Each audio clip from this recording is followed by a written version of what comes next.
Yes, Maria. Hello, everyone. Thank you so much for being here. I only have 5 minutes, so I'm going to speak super fast. I'm actually not. I'm going to try to make the most of this 5 minutes. So I'm going to talk about Argentina's opportunity and the case for a special economic zone. So let's divide this by topics, which is what is this economic and technological opportunity, how Argentina is related to it, special economic zones, and where we're at. And I think that all of us here, we can agree on something, which is that technology is one of the strongest drivers for human progress. Therefore, so are tech companies. But do tech companies thrive everywhere? Technology can be created anywhere, but for tech companies or startups to be able to develop, they tend to go to the places with the best conditions. Therefore, blue zones. Why would they stay in a place where they pay maybe too much taxes or that the government's not stable enough, right? So there's going to be this tendency for big important companies to go where they want to develop best. Therefore, there's this idea that economies need to improve, but they also compete between each other. And here we can see a table. This is mostly about tech companies, not only crypto. That's already related to where is best to be. And we can see some countries like the US, we can see as well. We can see Japan, we can see Singapore. But when it comes to Argentina, it's not so pretty, is it? We can say over here when it comes to learning and exploration, but when you're already on pre-seed, you start itching your legs and you kind of want to leave, which is sad. Because when it comes to Argentina specifically, we got a lot of talent. We got talent when it comes to tech. We got talent when it comes to crypto. We got talent when it comes to AI. It was Diego Fernandez with Quark ID, which is a great example as well, that mentioned Decentraland, MakerDAO, Open Sapling. And it's not only that the companies are there, it also means that the community is also there, the talent is there. If you look at other protocols in the world, you're going to find 1 or 2 Argentinians walking around. We're pretty nice, you're going to see where we're going. But as well, there's also the adoptions. One of the countries in the world with the most Web3 adoption. Now, the thing is that even though this is the case, Argentina is not yet the crypto nation, international crypto nation that we want it to be. But there is no international crypto nation for countries to be at. I'm a lawyer by background, and when it comes to the structure that a company would want for fundraising or token deployments, you'd make a mix between Cayman Islands and BBI and Switzerland, depending on your budget, but there's no specific jurisdiction that can help you with everything. And that's why we started talking about Argentina's opportunity, this perfect storm that comes from bottoms up, top to bottom. The community is there, the talent is there, the will and the necessity of certain market fit products is also there, and also top to bottom help and support from the last government. If you look just on facts on the last year in Argentina, I'm talking about 11 months actually, there's been the most regulatory development that helps the industry on Web3 than in the last 4 to 8 years on the past governments. Therefore, the intention is there. What we're trying to show is that the necessity on the market is also there. These are economic problems that several that Argentina has, right? And these are the different ways that through crypto-related startups or products, there can be a difference that fixes it. We just need the amount of startups that want to come and stay to actually make the difference. And that's when we start talking about the necessity of longevity.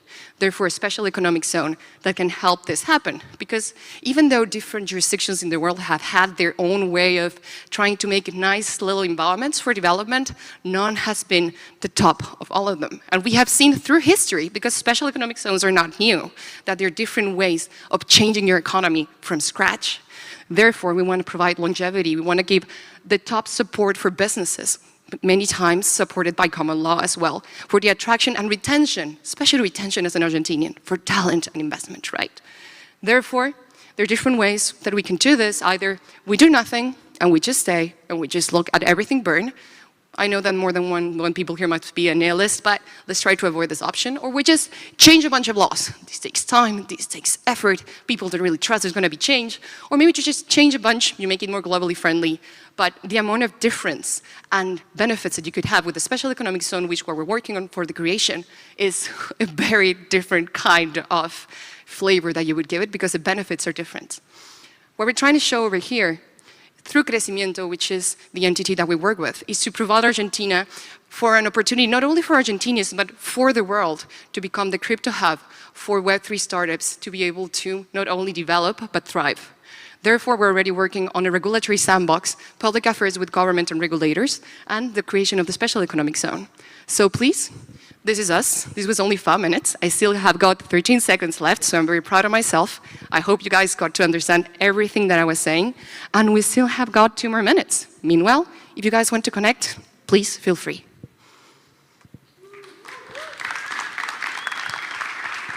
Alrighty. We're going to do a few minutes of Q&A. I'll start with the top question that we currently have from our audience.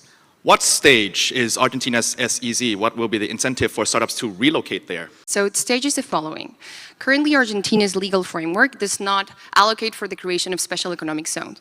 So what we're doing is drafting what we call a layer 0 for the permission of the creation of them, while we also start drafting what we call a layer 1, which would be the first digital special economic zone, as the intention would be not to have this kind of benefits that come from tax, that comes from customs, that come from capital markets, and that also comes from labor laws for them to be just arranged to one physical space, right? So the benefits for startups would be to find in this special kind of zones the kind of economic conditions that make or break a business, which is one of the reasons that a lot of people like Cayman Islands because of taxes, right? Or why a lot of people rather go to Switzerland because of the reputational law that they have or the reputational conditions that they have when they deal with different kind of investors.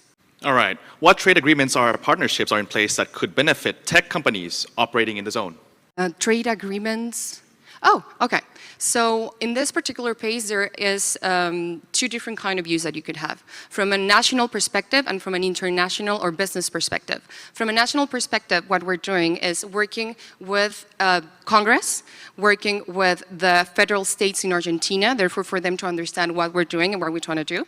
In this case, it has to do with training and also with the public affairs teams that we have, and also and especially with regulators. If you have a Web3 project, you're most likely going to be touched upon by the Argentine version of the SEC, Central Bank, and FinCEN, which is CNV, Central Bank, and WIF. Working with them as well for the creation of this sandbox that should be launching by next year and with the assistance that would require to make it work. One final question I'm squeezing in. What are the next steps in the regulatory sandbox? And then I'll ask you to do a wrap-up of the session. So the next steps are the following. We already made a joint presentation to the regulator with the Argentine FinTech Chamber. What we did was put the basic characteristics that a good sandbox would need for the ecosystem to do better. Because it's not sandbox yes, sandbox no. It's most likely bad sandbox, bad for the ecosystem, good sandbox, good for the ecosystem. So right before I took my plane here, we had a meeting with my team and the members of the CNB that are drafting the technical table, they call them. They're drafting what would be the fine line. And they asked for our support when it comes to the comparative analysis with different sandboxes in the world to see what works and what doesn't, and what should be applied in Argentina. So what we're doing is helping them with the fine line. So after they're okay with it by end of this year, they could start doing the approval and incorporation or launching for next year. And as a wrap up, the opportunity of Argentina is the following. It's an opportunity that shows that the community is there, the talent is there, the necessity of product market fit is also there. But as well, we have the government that is opening an opportunity, is opening a window for change to happen. And at the same time, the necessity of the global international market to find a place to thrive and how both of them combined could find a solution with Argentina. Love your speed and energy. That's a wrap up of the session, guys.